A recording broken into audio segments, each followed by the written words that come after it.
Assalamu alaikum wa rahmatullahi wa barakatuh, dear brothers and sisters. Welcome back to People of Quran, where every night I share with you a story about how one of our pious predecessors interacted with an ayah of the Quran. So I know I kind of left you guys on a cliffhanger last time. If you're wondering what happened to the young man, alhamdulillah rabbil alameen, he was freed by his scholarly mother, who we still don't know, who recognized something beautiful about the book of Allah subhanahu wa ta'ala.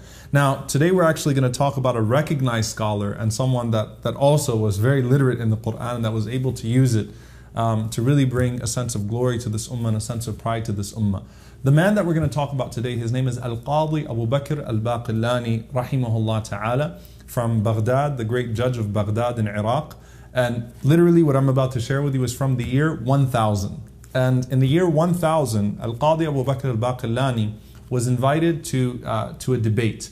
And he was invited to basically, to meet with the Byzantines and to meet with some of the Roman monks and the priests, and to debate with them about Islam versus Christianity. And subhanAllah, the emperor recognized that, Al-Qadi Abu Bakr al-Baqillani, this isn't a man that's going to come in and bow, because it was known that the Muslims, they don't bow. And he realized that, if he comes in and he doesn't bow, then that's going to give the rest of the people in the kingdom, an opportunity or an opening to say, you know what, if the Muslim guy didn't bow, then we don't have to bow. So he said, we've got to find a way to make him bow. So he actually, constructed this structure, right? So that whenever he walks in, he'd have to duck in to get in to meet with the Emperor of Rome. So he'd basically bow involuntarily as he's walking in to meet with him. So Al-Qadi Abu Bakr al-Baqillani, he shows up, to this palace, and he sees this structure. And he catches it right away. He was a brilliant man. He recognizes right away what the emperor was trying to do. So he actually turned around and he entered in backwards so that he could show him that, what, I'm not going to fall for this. And he walks in, and right away this started off in a very unpleasant way, right? But they greeted him and they told him to have a seat. And he met with various priests and various monks. And suddenly, Abu Bakr al-Baqillani, as he was sitting there, some of the monks and some of the priests started to walk in with candles, and they had the Bible, and they had this really lavish display as the head priest. Now the narration says the head priest. Allah knows best. It could be the Pope of the time or what it may be, but the head priest walks in. And this is the man that Abu Bakr al-Baqillani is going to debate with. So I want you to imagine the scene. Here you have the Muslim guy that came from far away, and he's sitting down, and you basically got an entrance, like when a boxer comes in or a wrestler comes in, right? And he's going to debate with this man. So he walks in, and Abu Bakr al-Baqillani is sitting there, and he's completely unimpressed by this display and by his theme song or whatever it may be. And as he walks in, he says to him, as he greets him, he says, "So how are the wife and the kids doing?" And when he says, "How are the wife and the kids doing?"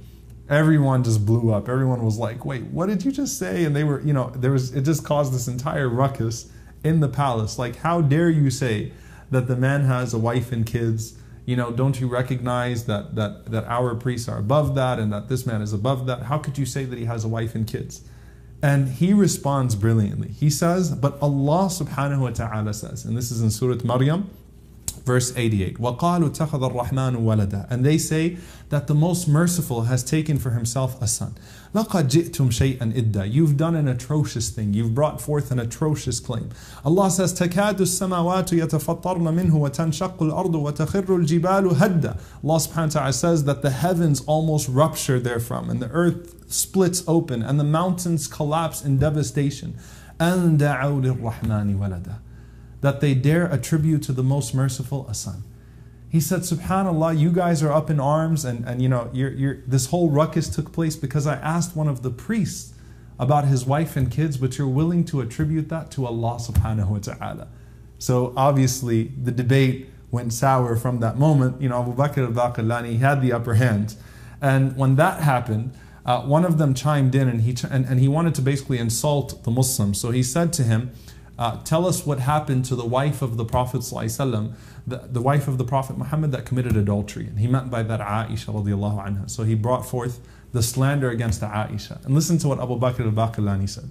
He said that Aisha radiallahu ta'ala anha was slandered, and Allah subhanahu wa ta'ala absolved her. The same way that Maryam alayhi salam was slandered, Mary was slandered, and Allah absolved her of that slander. Except that Maryam alayhi salam had a child, and Allah still absolved her. Aisha had no child. So if you're going to say that there is no way that Allah could absolve a woman from above the seven heavens, then what do you say about Maryam alayhi salam? So he said, verily Allah subhanahu wa ta'ala declared the purity of both of these great women. And when he said that, they realized there is no way to beat this man in a debate. So the emperor, he summoned his priest and he said, you know what, give the man a bunch of bags of gold. Tell him to go back to Iraq and never come back. So Abu Bakr al-Baqillani, he walks out of the palace. He's got these bags of gold and he goes back to Baghdad and he drops this into Baytul Mal, into the treasury. And subhanAllah, we find from that again, the lesson that we take from that is that truly, subhanAllah, to attribute a wife or partners to Allah subhanahu wa ta'ala is of the most grievous things. And this is what Allah subhanahu wa ta'ala says, that the earth almost splits, the skies almost split, that the mountains are devastated by someone attributing a child or attributing a wife to Allah subhanahu wa ta'ala. Allah subhanahu wa ta'ala is pure from all of that, and there is no one, as Allah Azza wa Jalla says in the Hadith Qudsi, that there is no one more deserving of not having a partner attributed to him than me. No one more deserving than me. So we declare the oneness of Allah subhanahu wa ta'ala, and we ask Allah subhanahu wa ta'ala to join us with our mother Maryam alayhi salam and Aisha radiallahu anha, and with the Prophet sallallahu alayhi wasallam, and those who were purified from the Prophets and the companions and the great predecessors in the highest level of Jannat al-Firdaus. Allahumma ameen. Jazakumullahu khairan. Inshallah ta'ala, I'll see you next time. Wassalamu alaikum wa rahmatullahi wa barakatuh.